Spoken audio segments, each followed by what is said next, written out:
Alors on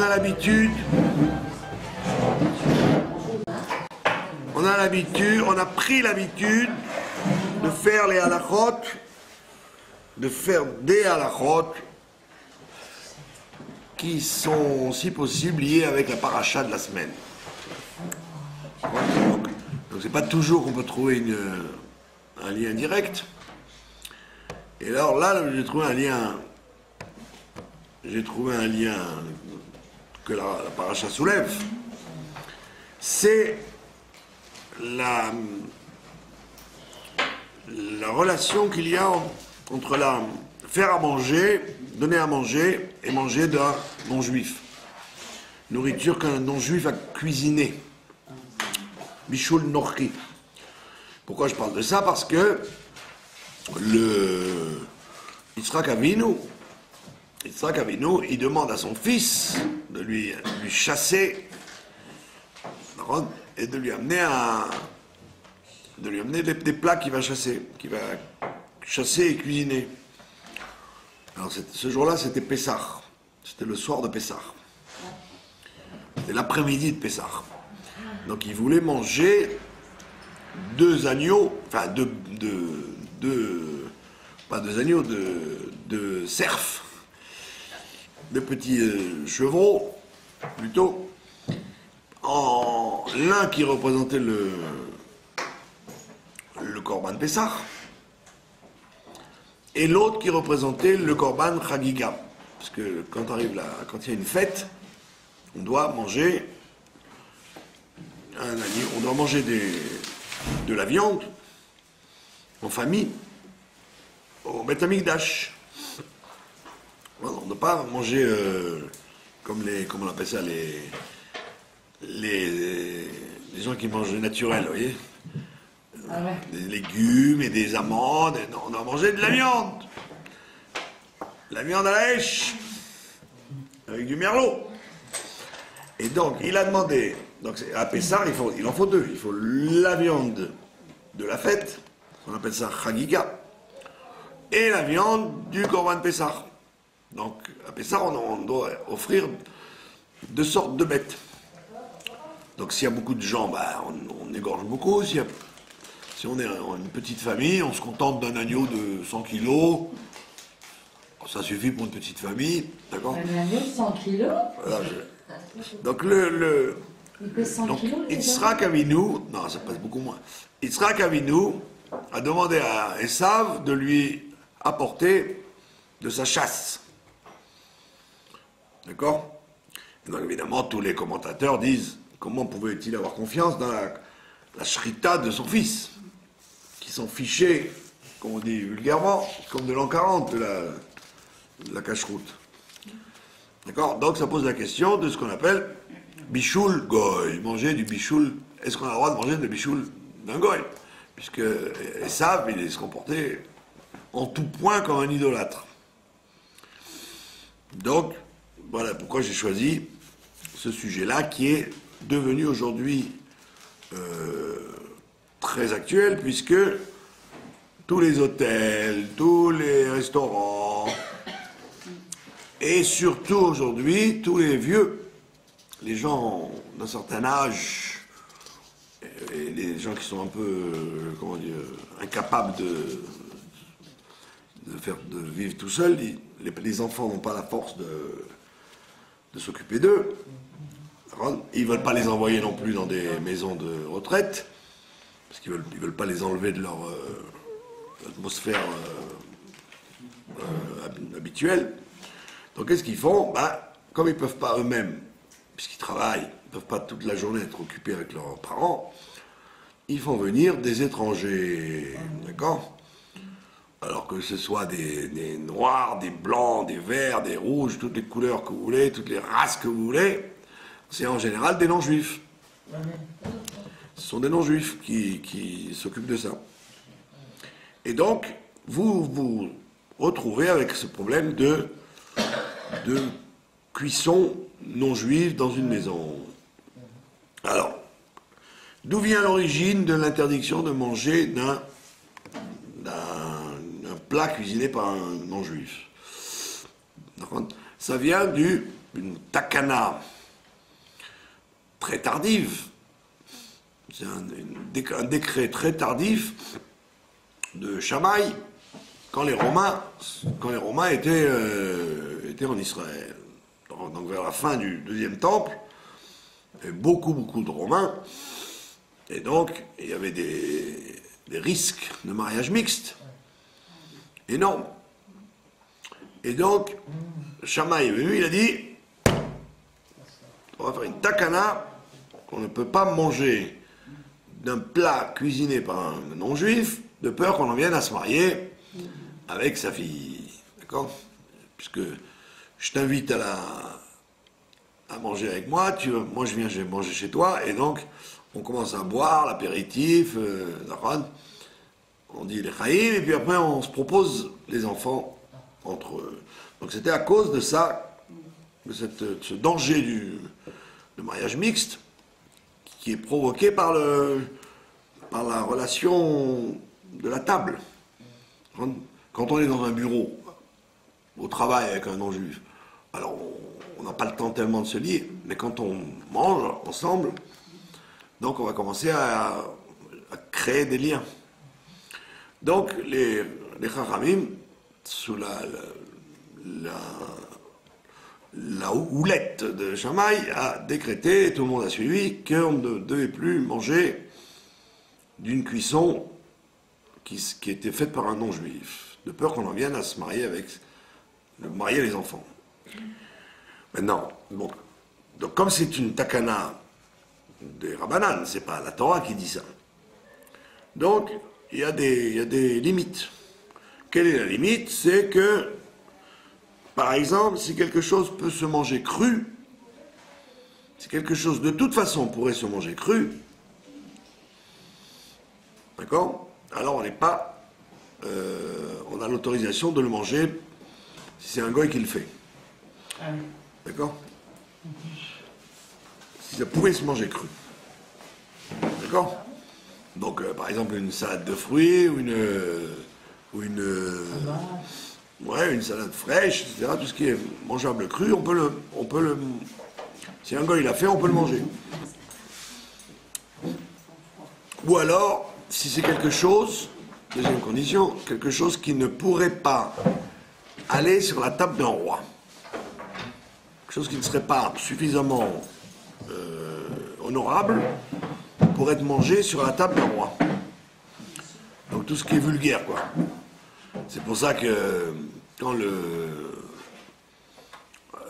si vous connaissez le ton starkiste, par exemple, le ton starkiste, avant, il n'était pas Bichoul Israël. Il n'y avait pas écrit Bichoul Israël dessus. Pourquoi? Parce que sur les tonniers, parce que la cacheroute se fait sur le tonnier, vous ne pouvez pas vous amuser à faire confiance, parce qu'il y a une quantité énorme de poissons qui sont attrapés. Un tonnier, c'est comme une usine, c'est gigantesque. Donc on pêche des milliers de thons, et parmi les thons, il y a des requins, qui sont copains avec les thons.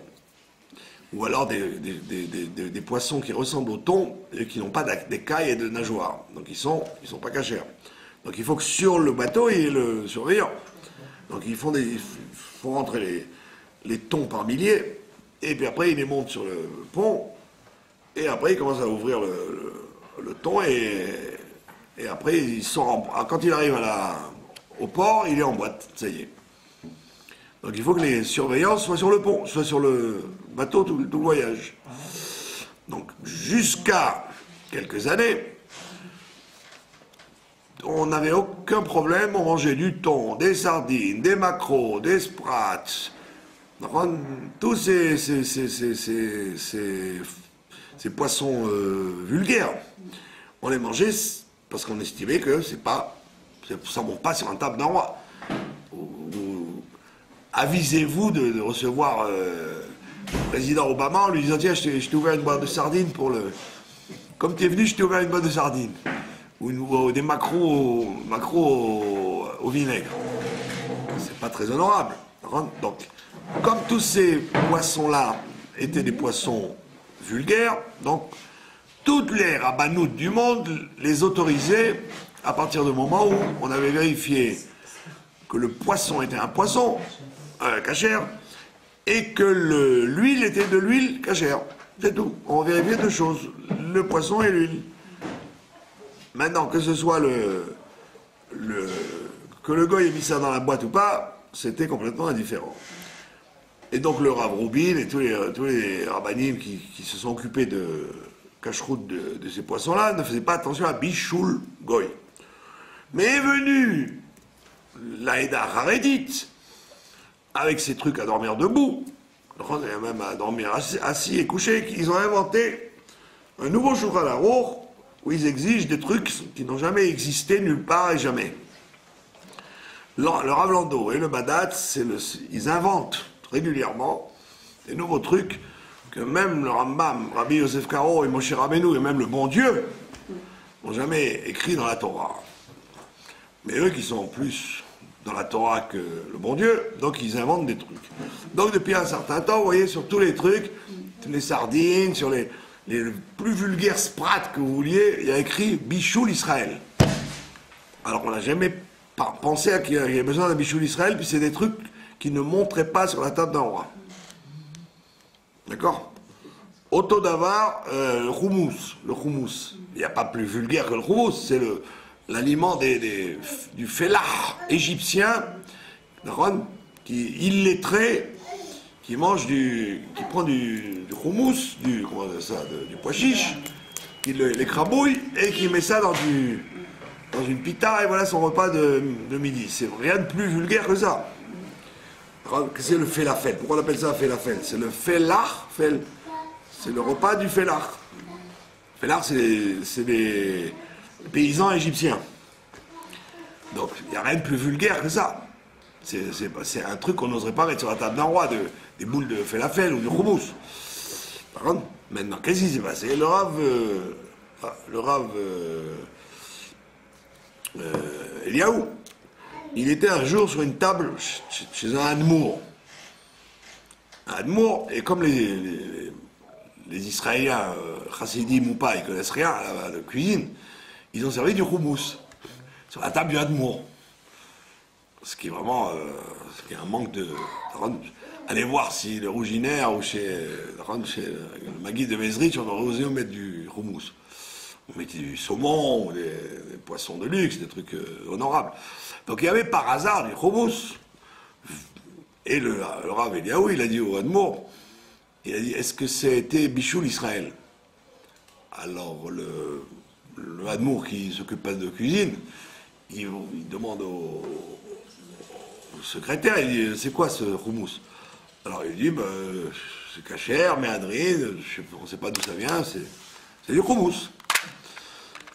Et le Rav Eliaou, il dit, mais c'est connu que qui sont les rois? Il écrit les rois, ce sont les rabbanim. Man, malchei, rabbanan. Donc nous sommes des rois. Donc si ça monte sur notre table, il faut que ce soit Bichoul Israël. Et donc depuis ce temps-là, vous pouvez aller dans le chouk.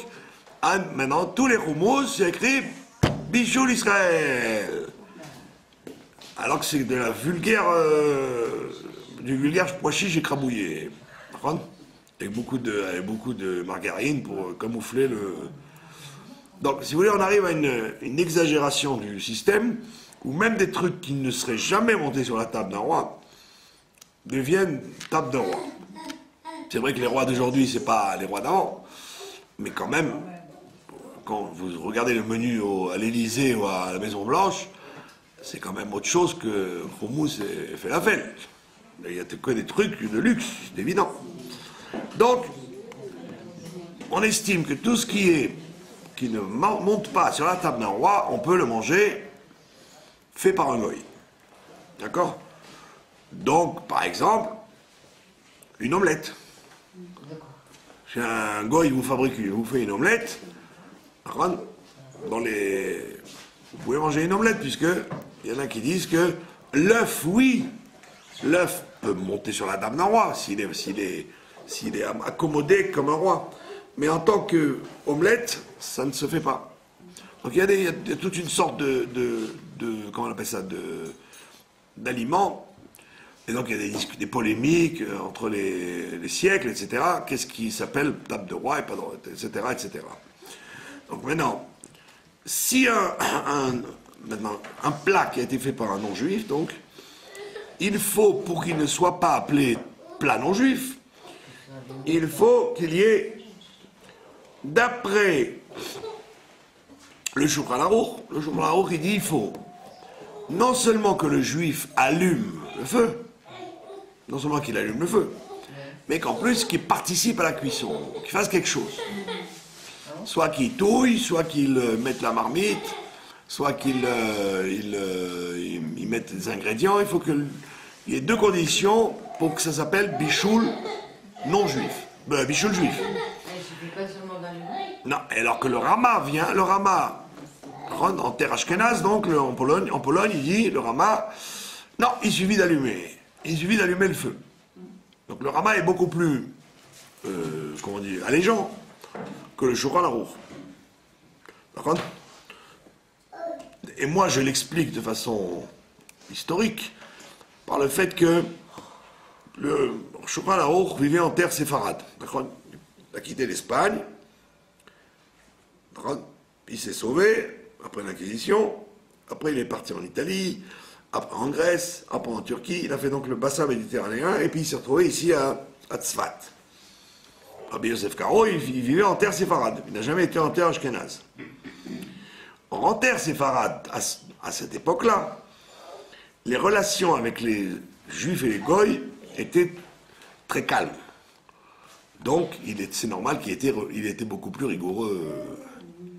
Puisque, comme tu as tendance à sympathiser avec l'arabe du coin, parce qu'il est gentil, mon frère, après, même s'il met un couteau dans le dos, ça a un autre problème. Mais disons que les gens étaient beaucoup plus proches les uns des autres. Et donc, Rabbi Yosef Karo dit, hop, hop, hop, hop. Il faut donc être plus rigoureux. Mais le Rama qui vivait à Cracovie, à partir du XVIe siècle, l'atmosphère en Europe était très très mauvaise pour les Juifs. Donc c'est normal que ce soit la Pologne ou l'Allemagne ou la Russie, tu n'as pas tellement besoin, tellement les gens se haïssaient, tu n'as pas tellement besoin de prendre des précautions parce que ça suffit simplement d'allumer du feu puisque les Juifs et les Goïs ne pouvaient pas se voir. C'est à cause de Napoléon qu'ils ont commencé à se fréquenter. Parce que on a ouvert les portes aux Goïms, aux Juifs des ghettos, et donc à ce moment-là, il y a eu des relations plus fortes entre Juifs et Goïs. Donc c'est normal qu'en Europe, on ait été plus allégeants, et dans les pays orientaux, on était plus rigoureux. Donc si vous êtes rigoureux, vous êtes obligé de prendre les deux éléments, allumer et participer. Si vous n'êtes pas rigoureux, vous contentez du Rama qui vous dit d'allumer. C'est évident qu'aujourd'hui, quand vous allez dans un grand hôtel, par exemple, si vous allez être invité au Hilton ou au Ramada, vous avez 15 feux qui brûlent en même temps. Alors c'est très difficile que le mashgiach, il soit là toutes les 10 secondes pour mettre ta marmite. Donc dans les grands hôtels en général, on fait comme le Rama. Il allume le matin, et quand il arrive, parce que quand il n'arrive pas, c'est le goy qui allume de la flamme que le juif a laissé allumer la nuit. Chez Angel, par exemple, voilà, vous voyez la Badatz, ils prétendent être très très religieux. Moi j'avais un ami qui travaillait à Angel, la Haredit, il me disait, mais le mashgar il est jamais là. Donc l'arabe c'est lui qui casse les œufs, l'arabe c'est lui qui allume le feu, l'arabe c'est lui qui met au four. Après ils vous disent Méadrine, Minaméadrine, Minaméadrine, Minaméadrine, Minaméadrine de ma grand-mère. Il n'y a aucun Méadrine là-dedans, parce que c'est le goy qui cassait les œufs et il faisait tout, quoi. Mais ici dans les chivotes.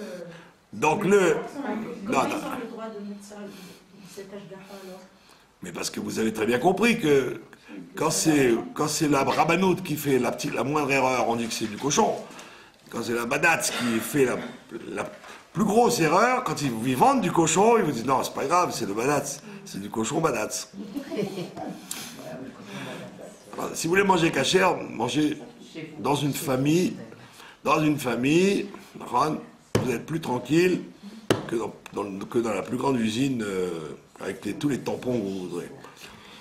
Mais Kitso, donc dans ces endroits-là, c'est carrément une veilleuse qui reste allumée et vous faites confiance que l'arabe, quand il arrive à allumer de la flamme et allumer du feu, etc., etc.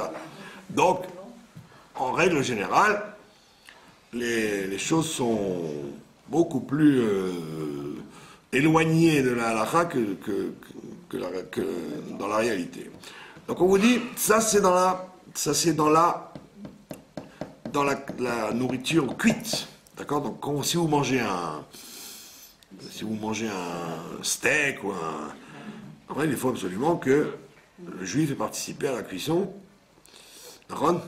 Sinon, ça s'appelle bichoul goy. C'est pas un truc vulgaire, un steak ou une entrecôte. D'accord? Maintenant, deuxième cas de figure. Si le plat a déjà été cuit, ce n'est que recuit, réchauffé, comme on dit. Alors là, c'est pas grave. C'est pas grave parce que ça a déjà été cuit une fois. Voilà, on ne peut pas faire un décret sur un décret. Le décret, c'est de cuisiner. Maintenant, ce plat a déjà été cuisiné. Donc, s'il est réchauffé, c'est pas grave. C'est ce qui se passe dans les avions. Quand vous mangez dans un avion, quand vous prenez un avion avec un plateau cachère, donc l'hôtesse ou le steward qui n'est pas juif vous fait chauffer le plat dans leur four à eux. D'accord? Donc, vous mangez quand même, puisque c'est réchauffé par un goy. Mais ça n'a pas été cuit par lui, ça a été cuit à la cuisine juive. Donc on peut, puisque c'est réchauffé, on a le droit.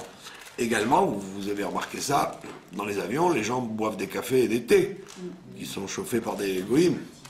Pourquoi? Parce que là, on estime effectivement que le café ou le thé, aujourd'hui, c'est pas spécialement sur la table d'un roi. Tous les êtres humains boivent du café et du thé sans être spécialement roi. Au temps de Louis XVI, il y avait que le roi qui avait du café, du thé et du chocolat. Mais aujourd'hui, n'importe quel habitant de la planète, il boit du café, du thé ou du chocolat, c'est pas du tout un truc royal. Donc on permet dans les avions ou dans les bateaux de boire un café chauffé par un non-juif. D'accord? Maintenant, la question qui nous préoccupe à nous, comme on l'a dit, c'est le cas des personnes qui sont dans leur maison et aidées par un Thaïlandais ou un Sri Lankais. Là, il y a une question, effectivement. Je connais une dame que tous les matins, sa voisine, elle vient et elle allume. Voilà, donc les gens rigoureux, ils s'arrangent pour que il y ait un juif qui vienne allumer, ou la famille, ou le voisin, qui vienne allumer le feu sur lequel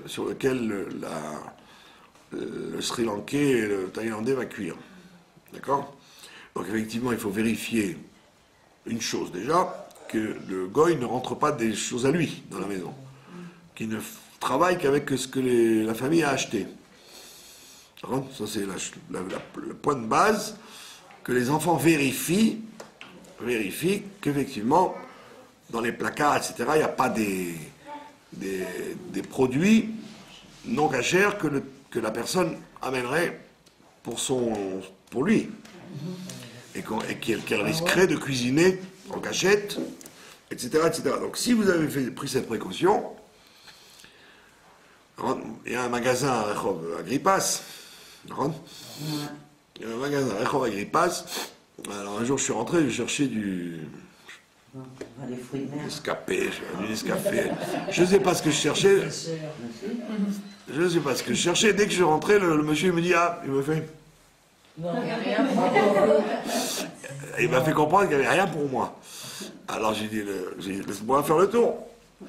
Effectivement, il y avait des langoustes, des crabes. Non, pas tout au fond, il n'y avait que ça. Il n'y avait que des produits tarifs, que des trucs interdits. C'était que ça, quoi. Non, Ici, pas du tout. c'est Le magasin israélien. Ils vendaient que des produits interdits. Le magasin chinois, c'est des Où il y a le Israéliens. McDo là. J'ai dit quelle cache-croûte c'est? Bah oui. Je lui ai dit c'est la cache-croûte du. Alors, il y avait d'énormes des crabes magnifiques avec on aurait cru des pieuvres, des pinces, tout ce qu'on voulait. Il n'y avait rien rien de permis, quoi. C'était même pas. C'est pas comme les frères Picard à Paris. Vous avez des surgelés, la majorité, vous pouvez acheter des cœurs de palmier, des choses comme ça. Là, il n'y avait rien de caché. Donc, si ce Thaïlandais, il est friand de crevettes, tout ce que je sais ce qu'il a amené chez la personne, il faut vérifier qu'il faut lui apprendre les règles de cache-route. Et en général, c'est plus facile d'apprendre à un Thaïlandais les règles de cache-route qu'un gauchiste de Tel Aviv. Quand vous lui donnez les règles, il dit bon, c'est les règles. Moi, je connais une dame qui travaillait pendant des années chez des juifs. Alors, même quand elle était chez elle, avec son mari Goy, elle séparait le lait et la viande. Tellement elle était branchée sur le... Elle interdisait à son mari de manger du lait et de la viande chez eux, chez les Goïms. Alors quelle ne fut pas sa grande surprise quand arrivait Pessah. Parce qu'arrivé Pessah, il n'y a pas que les viandes. Il y a Kravetz et Matzah. Et donc elle dit, attendez, je ne comprends plus. Mais c'est les viandes. Non, c'est pas cacher le Pessah. Elle dit, mais c'est quoi cacher le Pessah? C'est en plus que ce ne soit pas du lait et de la viande, il faut que ce soit pas des céréales. Mais elle s'habitue très, très bien à la technique. Donc maintenant, vous avez, que Dieu préserve, des parents qui sont, comment on dit, obligés d'être aidés par ces gens-là. Alors il faudrait, l'idéal, effectivement, il faudrait qu'il y ait une personne cachée, chômeur Torah, qui allume le feu avec lesquels ils vont cuisiner. Maintenant, c'est pas toujours le cas, c'est pas toujours jouable, c'est pas toujours faisable. Alors, je vais vous le dire, mais ça reste entre nous, devant les 500 personnes qui nous regardent, ça reste entre nous, mais il faut le savoir. Mais personne n'en parle, parce que si on en parle, ça devient, ça va prendre des proportions trop relâchées. Mais c'est une bougie, quoi, non? Non. La discussion de cuisson goy nous dit le Tosfot, c'est un des petits-enfants de Rachi, il nous dit, tout ça c'est quand c'est chez le goy.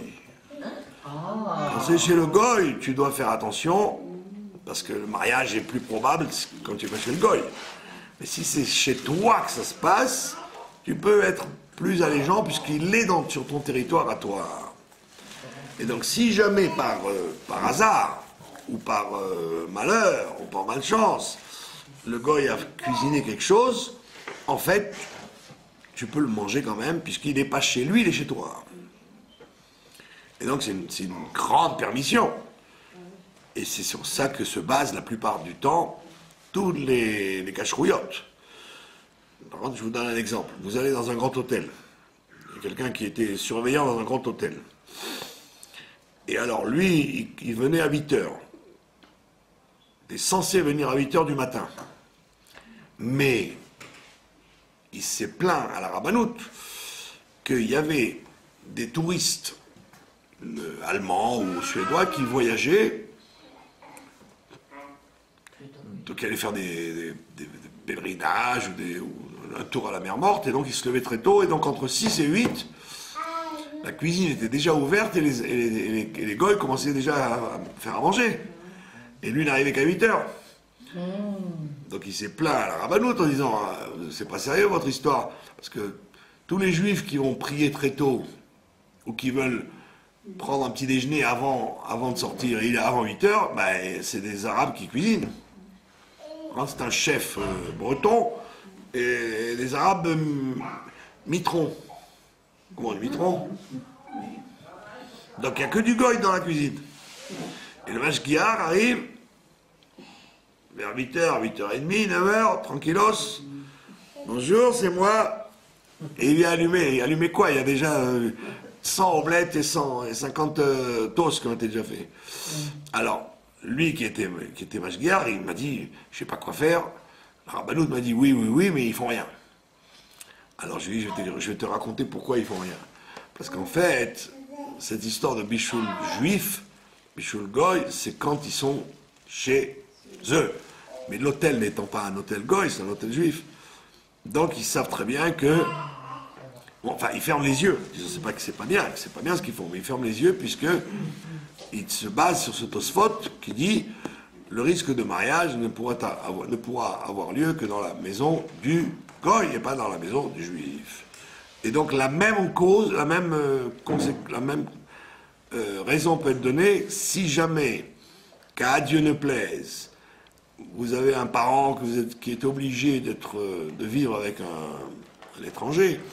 Alors tout ce qui est lessive et ménage, etc., on n'a pas de problème avec le non-juif. D'accord ? En plus, aujourd'hui, il y a de plus en plus de parents qui mettent des caméras pour voir si le Thaïlandais ne tabasse pas le vieillard. Ben oui, parce qu'il y a des vieux qui sont très durs, quoi. Donc des fois, il est violent. Donc il y a des caméras, d'accord ? Maintenant, même si vous mettez une caméra dans la cuisine, si jamais le goy cuisine, alors après coup, il pourra quand même manger de cette cuisine puisque c'est dans sa maison à lui et pas dans la maison du goy. Donc il faut connaître toutes ces choses-là pour être tranquille. Voilà, est-ce que vous avez des questions? Non.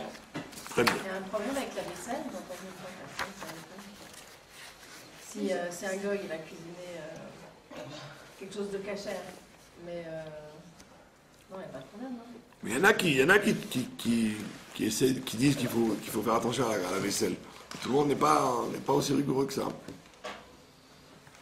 C'est une takana de Rabbanan, c'est pas une takana de Kashoar. Il y en a qui vont très loin, comme vous dites. Comme une cuisson juive de Shabbat. Un juif qui a cuisiné Shabbat. D'accord? Alors, le Rashba, Rabbi Shlomo Ben Aderet, il dit qu'il faut cachériser la marmite, carrément. Si le juif a cuisiné, qu'est-ce qu'on appelle cuisiner Shabbat? On ne parle pas d'un juif assimilé qui cuisine Shabbat. On parle de la grand-mère, la bonne grand-mère traditionnaliste, et qui vous dit que vous exagérez, que vous êtes un peu trop orthodoxe. Et donc, elle se permet de faire des petits trucs dans la cuisine quand vous fermez les yeux. D'ailleurs, ça c'est arrivé des milliers de fois, ça. Que les personnes estiment que vous êtes trop orthodoxe pour eux. Que le bon Dieu n'a pas demandé tout ça. Donc ils peuvent arriver à faire un bichoul, une cuisson interdite Shabbat, en s'imaginant qu'ils n'ont rien fait de mal. C'est pas des méchants qui veulent ouvrir le magasin, le Shabbat, et qui sont... Non, c'est des juifs traditionnalistes, mais qui estiment que leur petite fille, elle est devenue trop orthodoxe. Donc vous dites, mamie, mais tu vois bien qu'on n'a pas le droit de mettre une soupe sur la plaque d'autre chose, on chauffe. Elle dit, oui, ma fille, va dans la salle à manger, j'arrive. Et puis entre-temps, hop, elle vous la glisse. Donc ça s'appelle un bichoul Shabbat. D'accord? Oui, mais si ça chauffe. Non, des fois ça chauffe tellement que ça s'appelle cuire. Oui, mais si c'est seulement chauffé. Oui, mais je vous dis, quand les gens ne connaissent pas et ne craignent pas Dieu, on peut s'attendre à tout. Il y a des gens qui ne comprennent pas que dans les halachot, comme dit les Rishonim, ils disent, dans Shabbat, c'est très bizarre. Il y a des choses, les Rishonim, ils disent, tu peux prendre une armoire de 1000 kilos et la bouger dans tous les sens dans la maison, ça s'appelle faire Shabbat. Alors que tu sors un confetti dans le domaine public, tu es passible de mort. Donc c'est absurde, parce que là c'est épuisant. Il vous faut 4 déménageurs d'une pièce à l'autre et pourtant ça s'appelle Shabbat. Vous n'avez rien fait de mal. Alors que vous sortez un confetti qui vous est précieux dans le domaine public, vous avez transgressé Shabbat. Donc on voit bien que c'est des trucs très difficiles à comprendre, le Shabbat. Donc là, la vieille grand-mère, Elle dit, nous, on a toujours fait Shabbat, on n'a pas attendu après vous. Mais on n'a jamais vu qu'on n'a pas le droit de chauffer une soupe ou un... Alors vous avez beau lui expliquer, elle va vous dire oui, mais elle va faire ce qu'elle veut. Surtout chez les juifs, la cuisine, là, où tu vas servir à un invité une soupe froide, c'est pire que Kippour, ça. Il y a des gens pour le qu'en dira-t-on de la cuisine, ils sont... Vous avez compris? Donc, la personne peut transgresser Shabbat en s'imaginant qu'elle en avait fait de mal. Maintenant, vous le savez maintenant. Alors, qu'est-ce que vous faites de la marmite? Le Rashba, il vous dit, il faut cachériser la marmite, comme si c'était un goy, comme si c'était du cochon qu'il y avait dedans. Alors, tout le monde, heureusement, ne va pas jusque-là, mais c'est quand même inscrit dans un livre. Donc, c'est la même idée qui est à propos du bichou goy. Donc, effectivement, on n'est pas obligé d'être aussi rigoureux dans la mesure où il y a beaucoup de gens qui ne vont pas jusque-là, quoi. Ah ouais, bon, on ne sait jamais, hein, c'est après Voilà. se remarier. Ça dépend des conditions dans lesquelles on vit. Voilà, pas de questions, tout va bien. On est dans la paracha Toldot. Je peux vous poser une question. Vous avez dit que Allez-y. à l'époque des Romains, vous avez peur Ça commençait avec les Romains, oui. de se marier. Est-ce qu'il y avait des mariages mixtes? Ah oui, Bah ouais, c'est pour ça. il y a eu énormément de mariages mixtes. Ouais. Bah ouais. Il a commencé par ça. Je vous avais dit ça une fois, je sais pas, une fois ou 1000 fois, que le Admour Saïd dit que l'Inquisition, tous les gens qui sont morts dans l'Inquisition, brûlés, etc., le Daesh, quoi. Les tortures de l'Inquisition, c'était comme le Daesh, hein. Quand vous étiez dans les mains de l'Inquisition, vous étiez prêt à renier votre père, votre mère et votre grand-mère, hein. Et c'était des millions. En Espagne, il y avait des millions de gens, c'était énorme. Et donc, elle a duré 2 siècles en plus, l'Inquisition. Espagne et Portugal, ben oui. Il y a une encyclopédie des tortures de l'Inquisition. Alors imaginez-vous une encyclopédie, c'est des trucs que vous direz. Comment l'esprit humain peut-il l'avoir? Non, parce qu'aujourd'hui on s'étonne de ce qui se passe dans le monde. Mais en vérité, l'Inquisition et la Shoah, ils n'ont pas fait moins bien. Hein, Donc l'Admour Saïd dit que les gens qui sont morts, torturés dans l'Inquisition, c'était les Gilgoulim de ces mariages mixtes du deuxième temps. Et qui sont l'Admour Saïd, le fils de l'Admour Zaken. Qui sont morts, ils auraient dû mourir al-Kiddush Hashem pendant le deuxième temple, mais comme ils étaient mariés avec des goïms, ils ont laissé faire la destruction du temple et ils ont participé, quoi. Et donc il fallait qu'ils reviennent pour mourir al-Kiddush Hashem, et ça s'est passé avec l'Inquisition. Donc vous voyez que les Gilgoulim, ça existe, quoi. Quoi, de la Shoah? Non, l'Inquisition. Non, d'accord, Inquisition, mais après ils sont revenus à la Shoah. Ah non, il n'a pas dit ça. Il a dit qu'ils ont fait leur tikkun. Ils ont fait leur tikkun du deuxième temple, à la fin des Romains, avec les chrétiens. Je croyais que c'était de parler de la... Non, on parle de l'Inquisition. Inquisition en Espagne. Alors, il y a chaque chose à son histoire. Je ne peux pas vous... On y va. Ça aurait pu être, hein. Ouais. Non, une fois, ça suffit. Mais Kitsour, Et les gens de la Shoah, ça vient d'où? Ça vient de ça, sinon. ça doit être aussi les mêmes trucs, mais éparpillés. Là, mais personne ne l'a commenté, celle-là, la Shoah. Alors que l'Inquisition, il y en a qui nous l'ont dit. La Shoah, allez savoir. Il dit qu'on ne lui donne aucune raison. On ne pourra pas comprendre. Ouais. Il n'y a que le Mashiach qui va nous expliquer. Oh bah ça doit être la même chose, hein.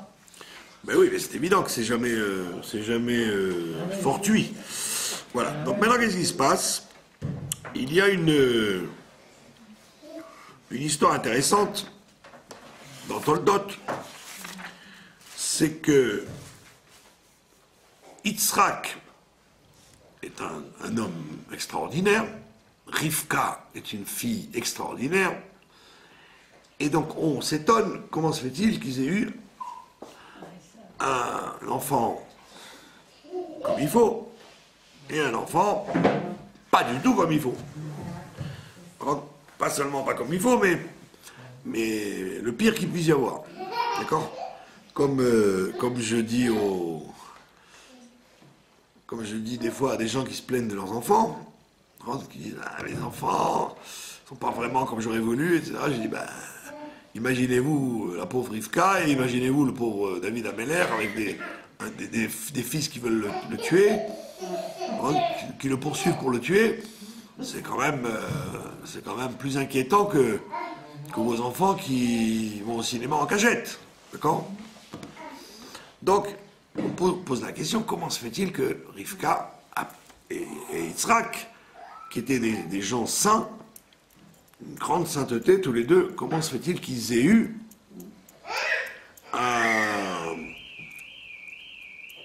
deux jumeaux aussi curieux l'un que l'autre? Surtout que vous connaissez ou vous connaissez pas, l'explication qui dit quand les enfants bougeaient Bekirba dans l'intérieur, quoi, dans son ventre, Vatomer, elle a demandé Imken lama anochi. Elle dit pourquoi je souffre autant des deux enfants qui se bougent dans le ventre. Vatelech l'hydroche et Hachem, elle a été interrogée Dieu. Qu'est-ce qu'elle veut dire? Elle a été interrogée Dieu, elle a été chez Shem. Shem, le prophète de l'époque, c'était le sage de l'époque, parce qu'elle ne pouvait pas demander à son beau-père Abraham, ni à son mari Yitzhak, puisqu'ils étaient proches. Quand on est proche, on ne peut pas témoigner. Donc elle a demandé à l'étranger. Donc elle a été demandée à Shem. Alors, les commentateurs disent qu'est-ce qu'elle y a été lui demander. Alors elle a été lui demander parce qu'elle a dit comme ils se bagarrent dans le ventre, c'est pas qu'ils sont calmes. Ils trottent dessous, ils se disputent l'un et l'autre. Et c'est-à-dire l'un veut tuer l'autre. Chacun veut tuer l'autre. Alors elle a demandé à Hachem, qu'est-ce qu'il faut interpréter? Et la question était que, effectivement, il lui a dit un des deux a un statut de juif, l'autre il a un statut de non-juif. Comme ça, il lui a dit. Donc deux statuts différents au niveau halachique. Donc elle a été stupéfaite. Et alors elle a dit, qu'est-ce qu'il faut faire? Alors il a expliqué que il y a un principe que si un juif frappe une femme enceinte et que le bébé avorte, d'accord? Si elle n'est pas juive, donc le bébé non plus, donc le juif est quitte.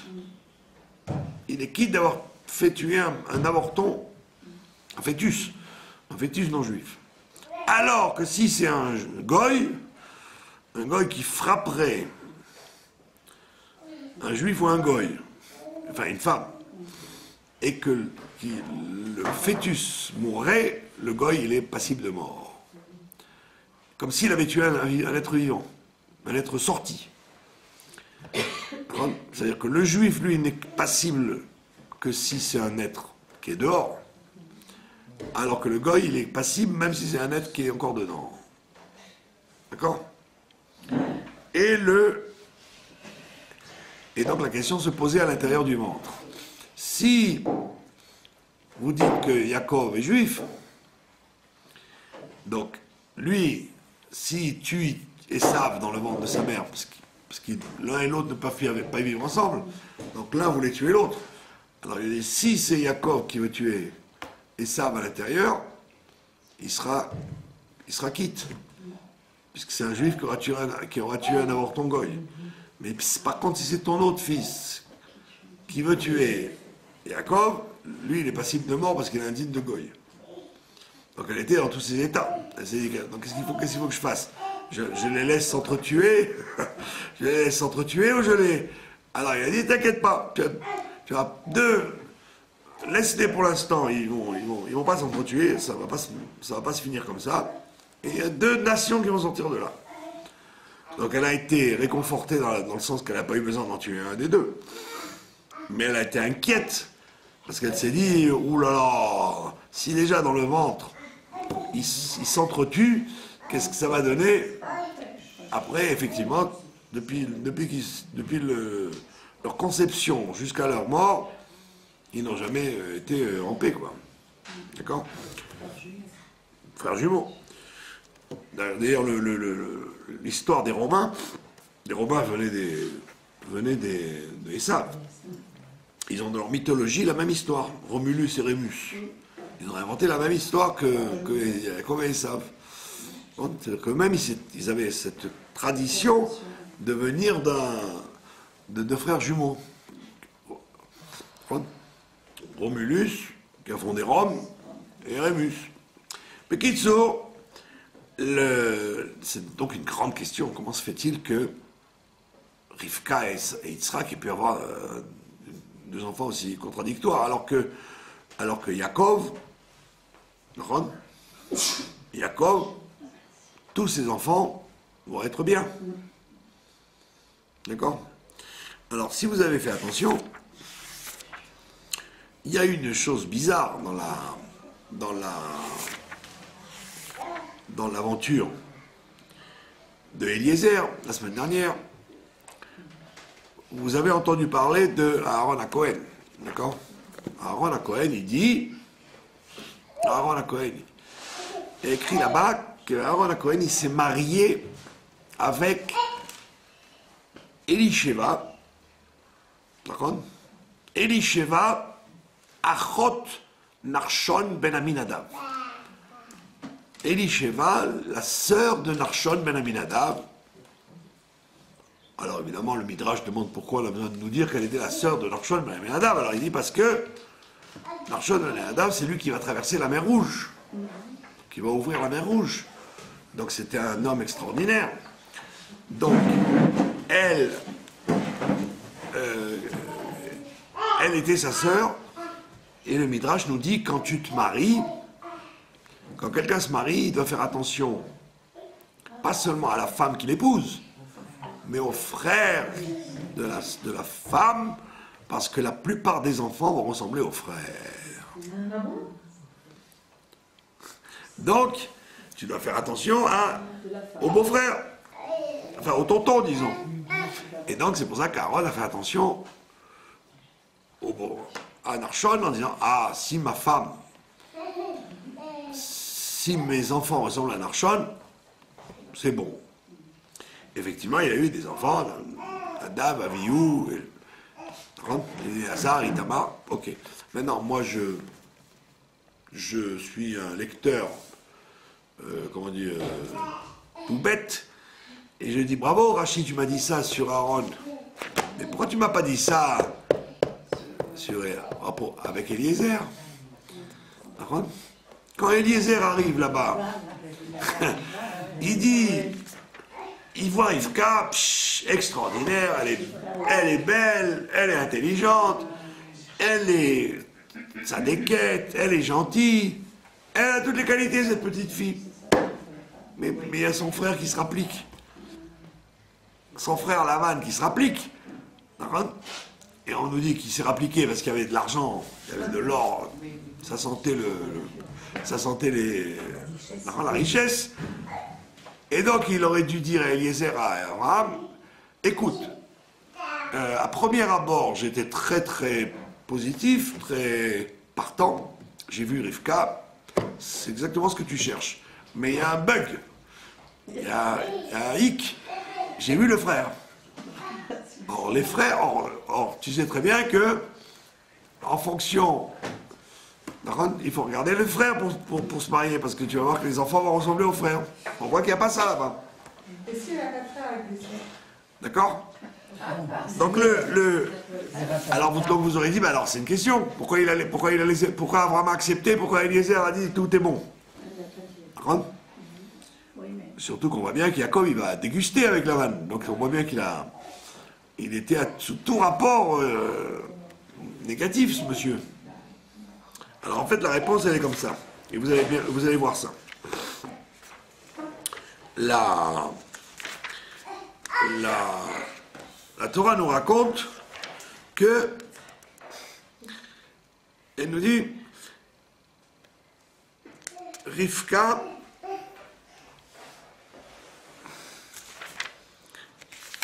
à propos de Rivka, elle nous dit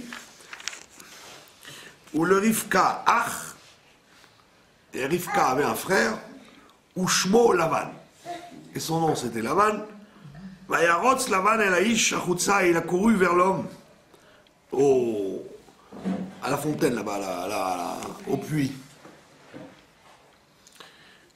La Gemara nous dit à propos des personnages de la Bible. Elle nous dit chaque fois qu'il y a écrit le nom d'un rachat, dès qu'il y a un méchant, il y a écrit son nom. Il a écrit son nom, et après il a écrit c'est son nom. Chaque fois qu'on veut parler d'un méchant, pour le situer, on dit son prénom, et après on dit voilà son nom. Et quand il s'agit d'un tzaddik, on dit d'abord son nom, Shmo, et après on l'appelle. D'accord? C'est comme ça qu'on sait. Et comme on voit après, Ish Yehudi Aya, Ushmo Mordechai. Et son nom c'était Mordechai. Donc on sait que Mordechai c'est un tzaddik, parce qu'on a dit d'abord Ushmo, et après Mordechai. Il y a d'abord son nom qui est devant nous, après il y a lui. Et donc les commentateurs ils disent, bah attends, là il y a un bug, il y a une anomalie ici. Parce qu'il y a écrit, Ole Rivka Ach, Rivka elle avait un frère, Ushmo Lavan, et son frère, et son nom c'était Lavan. Alors il était gentil. Tu m'as dit que c'était tu me dis que c'était une crapule. Ben non, il a écrit qu'il est Ushmo Lavan, donc c'est un homme bien. D'accord? Alors en fait, et à ce moment-là, ça change tout. Parce que quand vous lisez le Rashi vous amène le Midrash qu'il a couru après, parce qu'il a entendu qu'il y avait de l'or à chercher. Il y a un autre Midrash qui dit pas du tout. Pas du tout. C'est vrai qu'il était cupide et prêt à tout pour de l'argent. Mais là, il s'est dit, oh là là, il y a un gros malabar qui est en train de faire des problèmes à ma sœur, et qui essaie de la violenter, et pour l'acheter, il lui met des bijoux. Et ben, il va voir ce qu'il va voir, celui-là. Et donc, il a été pour lui casser la figure. En disant, oh, il va voir si tu touches à ma sœur. Et donc, c'est pour ça qu'on dit, ou Shmo Lavan, à ce moment-là, il était un tzaddik. Bien qu'il était pourri, à cet instant-là précis, il a fait une chouva extraordinaire pour prendre le risque de se mesurer avec 11, les 10 chameliers et Eliezer, qui avaient gagné la guerre contre 4 rois, donc il devait être sûrement un colosse. Et on voit pourtant, il lui court après. Et quand il arrive là-bas, il a dit non, bah, apparemment, ma soeur elle a l'air bien. Elle est toute normale, et puis elle a ses bijoux et tout. Elle ne semble pas avoir subi de sévices. Donc il dit, bon, alors viens à la maison, etc., etc. Donc nous, on a l'impression que Lavan, il était pas du tout blanc, il était complètement noir. En vérité, on voit qu'il avait un point blanc. Il avait un côté positif qu'il a dévoilé à ce moment-là. Et donc Eliezer, il a dit à Abraham, tu sais, il n'est pas tellement pourri ce garçon-là. Donc tu peux y aller franco, tu peux marier Rivka avec Yitzhak, parce que le beau-frère, il n'est pas si mal que ça. Il a un bon point chez lui. Il a vu, puisqu'il avait arrivé pour le frapper. Donc il s'est dit, oh, s'il a une morale, c'est qu'il n'est pas si mal que ça. Mais le problème, c'est qu'effectivement, ça ne suffit pas d'avoir un point positif pour acheter tout le caractère de la personne. Et c'est exactement ce qui va se passer avec Esav. C'est que, à partir de ce principe, lui, il a donc épousé Rivka en disant « Je n'ai pas le risque d'avoir des enfants pas bien, puisque son frère, il a des aspects positifs. » Alors il dit « Détrompe-toi, tu vas avoir un fils qui va avoir exactement la même chose que Lavan.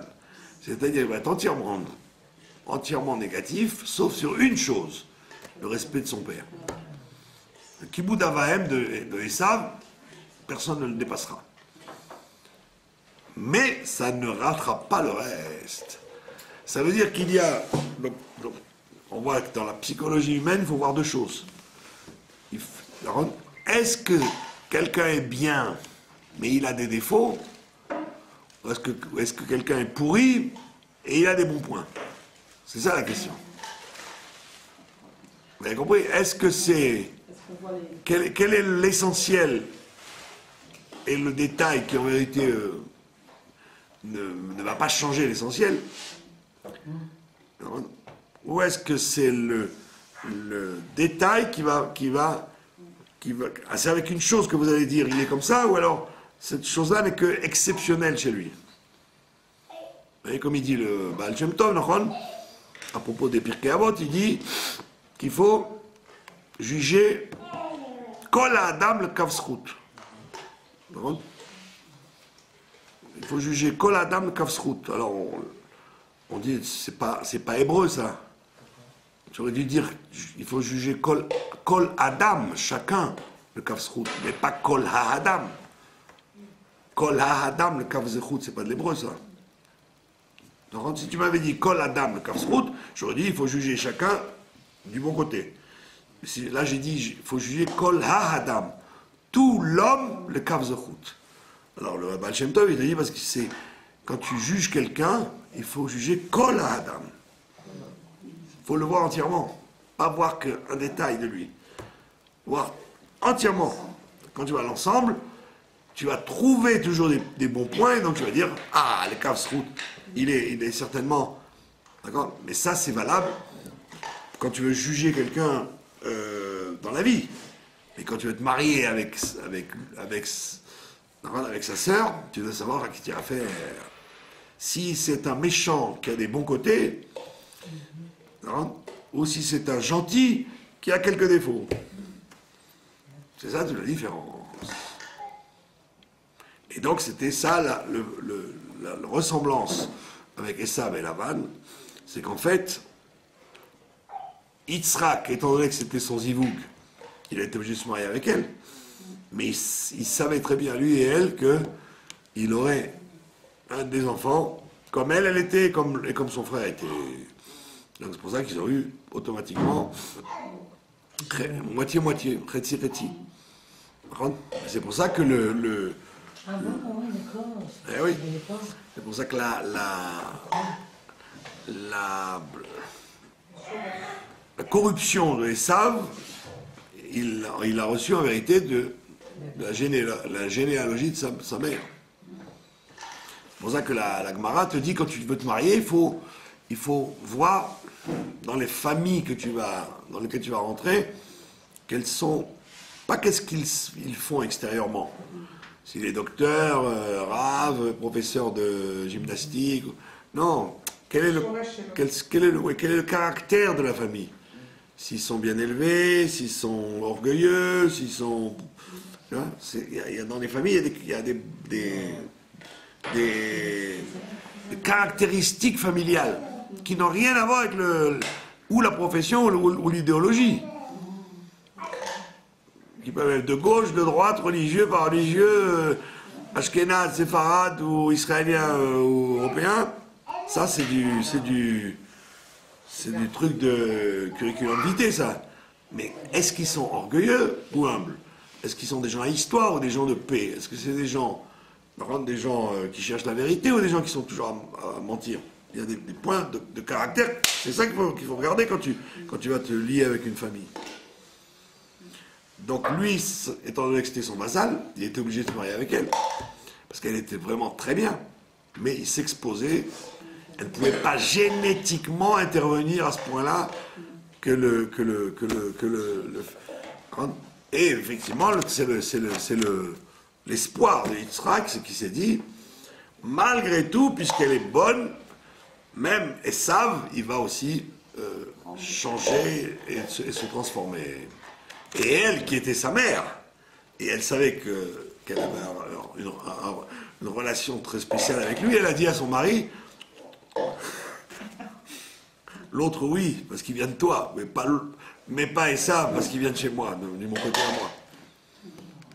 Par contre, et donc, oui, c'est horrible, parce que c'était son fils, mais ouais, voilà la force de la vérité, c'est que lui était aveuglé par l'amour de son fils, et il pensait que tout peut s'arranger, tout peut être réparé, et elle qui était la mère, alors que la mère en général, au contraire, c'est elle qui couvre, qui dit non, mon fils n'est pas un assassin, il a eu un moment de colère, il a eu qu'un moment de colère.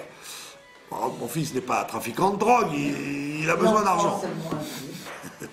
Donc les mères en général, elles ont tendance à camoufler complètement les défauts de leurs enfants. Alors que les pères sont théoriquement plus objectifs. Et là on voit que c'est tout le contraire qui se passe. Et donc Rivka en fait a réparé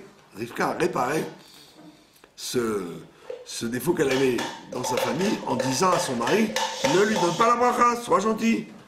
N'espère pas que tu vas pouvoir le transformer. Moi, je suis une rose entre les épines, mais c'est tout. Il n'avait pas de potentiel. Il n'avait aucun potentiel. Il avait un potentiel à rester, à rester assis et pas se faire, et pas faire plus. Mais il ne pouvait pas. Il ne pouvait pas parce que les forces qu'il avait, voilà, c'est trop difficile pour lui de dire. Bon, je vais essayer de driver, je vais essayer de me faire driver par mon frère. Il pouvait pas, il aurait dû se faire driver par son frère. Il aurait dû être comme un toutou en disant écoute, moi je suis un idiot, je suis violent, je suis tout, alors je t'écoute et allez, vas-y, dis-moi ce que je dois faire. Mais il pouvait pas. Donc de là, on voit que. Mais de toute manière, il devait y avoir cette nation-là. Donc c'était obligatoire. Ashkara pratique, non? Oui, alors vous auriez pu. On aurait pu concevoir c'est ça justement la raison pour laquelle Yitzhak, quand vient Esav, il lui dit papa, donne-moi une bracha. Il lui dit non, j'ai tout donné à ton frère. Il dit, tu n'as pas une pour moi? Alors les commentateurs posent une question.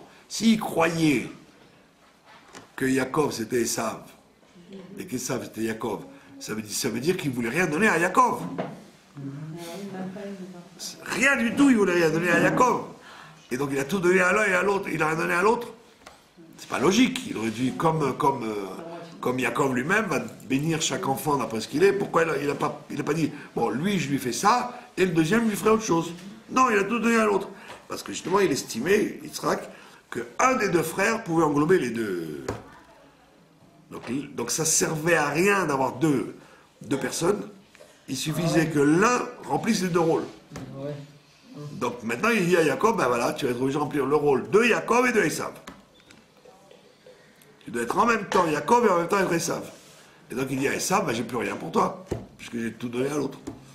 C'est pour ça qu'on a des problèmes avec les nations jusqu'à maintenant, parce que automatiquement nous sommes censés être en même temps Yaakov et en même temps Esav. Alors, comme on ne veut pas être les deux, on est toujours ou l'un ou l'autre. Alors, Esav, il se lève dans le monde et il te dit, eh oh, tu m'as tout pris, alors prouve-le que tu es capable d'être les deux. Comme tu n'es pas capable d'être les deux, moi je reprends ma part, donc je te fais la guerre.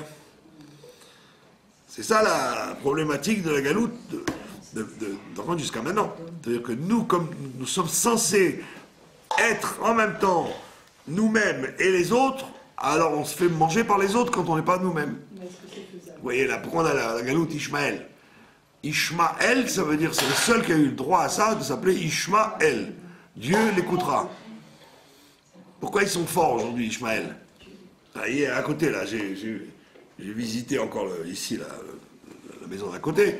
Comme par hasard, au moment où je visite, il y a 3 Arabes qui prient. Qui étaient en train, et oui, ils faisaient la tefila à cette heure-là, c'était 1 heure, c'était le 3e tefila, je sais pas si C'était quelle maison? ici, à côté, là. Ici, la tefila, et là-bas, la tefila. Non, ils ont mis ils travaillent. Ils ont mis une caisse en carton et en avant. Caisse en carton et en avant que je te prie. Vous comprenez? Ça, il a ni la honte, ni la peur. Donc, Ishma, Dieu, il l'écoute parce qu'il n'a pas peur de prier. Alors que nous, moi je me rappelle quand les Juifs ils travaillent en France, par exemple, quand ils font mincha dans les bureaux, bah, ils s'enferment, ils ont peur que le patron arrive, ou la secrétaire les voit, mais les Arabes, pas du tout. Les Arabes, vous les voyez partout dans le monde entier, dans la rue, dans le bureau, ils n'ont aucune honte de prier. Donc quand on dit, hey, c'est toi le peuple élu ou c'est eux? Donc comme malheureusement, on n'est pas toujours capable d'avoir toutes les fonctions, alors il y a des nations qui se lèvent et qui disent, bon, tu veux pas être ça, ben moi je vais le faire pour toi. Et donc c'est pour ça qu'on est en friction permanente. Voilà, mais rassurez-vous, la fin du film, ce sera que, malgré tout, Mashiach viendra et il réparera tout ça.